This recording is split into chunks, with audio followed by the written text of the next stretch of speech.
Tuhan bersamamu. Inilah Injil suci menurut Santo Lukas.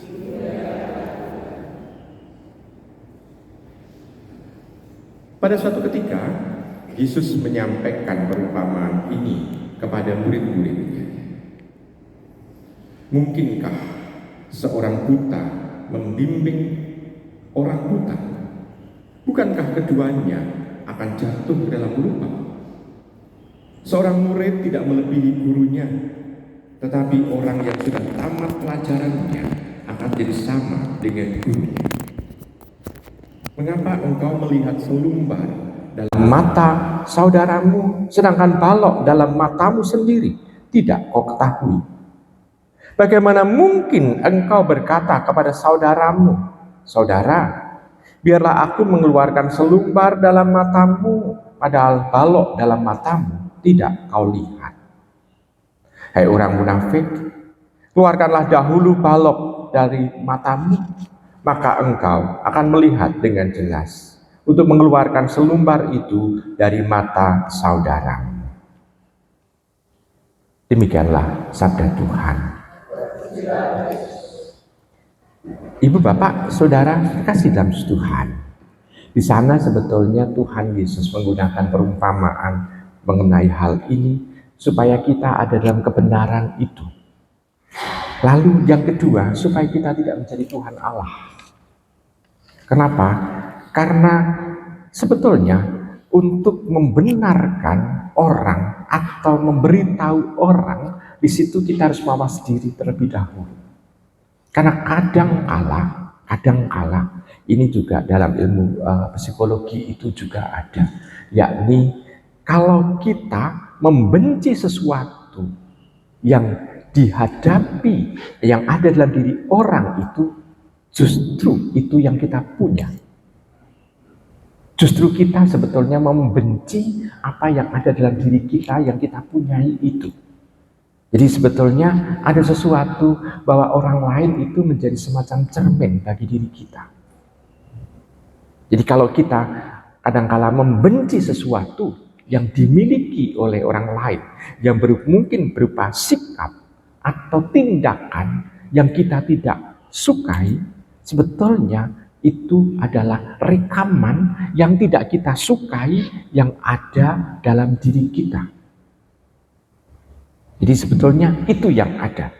Ini kalau ini kan dalam ilmu psikologi, tapi sebetulnya Tuhan mau untuk mengajak kepada kita supaya kita mawas diri. Justru orang lain kita jadikan cermin bagi diri kita. Cermin untuk apa? Untuk pembenahan diri. Tujuannya bukan untuk memberitahu orang lain, tetapi untuk pembenahan diri kita. Kalau kita mau membenahi diri sedemikian rupa, maka kita juga diingatkan bahwa hidup kita harus punya makna bagi orang lain pula. Maknanya bukan sekedar memberitahu, tetapi yang lebih luhur lagi adalah teladan. Teladan dalam kebaikan, teladan dalam kebenaran, teladan dalam keadilan, teladan juga dalam berbenah diri supaya kehidupan kita dan sekitar kita ini menjadi semakin lebih baik. Ibu, bapak, saudara terkasih dalam Tuhan, ini yang seringkali juga saya jumpai dalam pendampingan terhadap anak sebetulnya. Seringkali saya bertanya kepada anak, ada apa sih? Seringkali yang membuat beban konflik atau beban hidup dari anak adalah relasi dia dengan orang tuanya. Seringkali yang muncul adalah justru karena orang tua menasihatkan hal-hal yang baik terhadap dirinya, tetapi orang tua tidak menghidupi apa yang dinasihatkan itu kepadanya. Anak justru menginginkan adanya teladan. Kesatuan dari apa yang diomongkan ini dengan contoh hidup nyata dari diri orang tua itu. Ini yang diinginkan oleh anak itu. Nah, ibu bapak, saudara kasih dalam Tuhan, bukankah ini hal yang sama seperti bacaan Injil ini? Kita seringkali mengkritik orang lain, tapi sebetulnya yang harus banyak dikritik adalah diri kita dari apa yang dikritikkan kepada orang lain itu. Hal yang sama. Ya. Bapak, Ibu, dan Saudara, kasih dalam Tuhan. Kita bisa melihat ada sesuatu yang harus kita jaga. Nah, Santo Chrysostomus juga seperti itu. Dia mencoba untuk menghidupi apa yang dia ajarkan. Dan apa yang dia ajarkan itu, dia hidupi terlebih dahulu. Sehingga pengajaran ini sungguh-sungguh bisa menjadi nyata.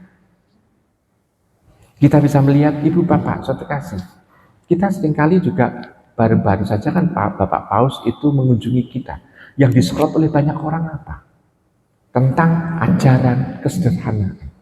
Justru khotbah yang paling hidup, yang dihidupi oleh Bapak Paus kita adalah sikap hidupnya.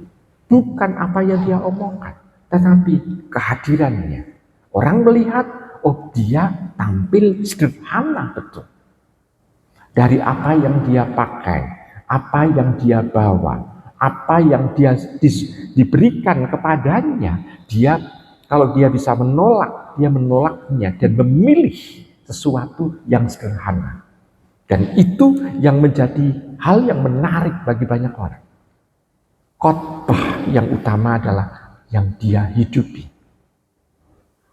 Nah, sekarang bagi diri kita juga diajak seperti itu.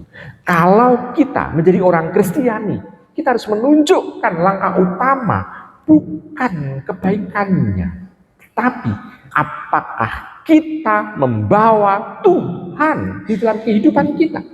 Bukan menjadi Tuhan. Kalau menjadi Tuhan kan nyalah-nyalah ke wong liya.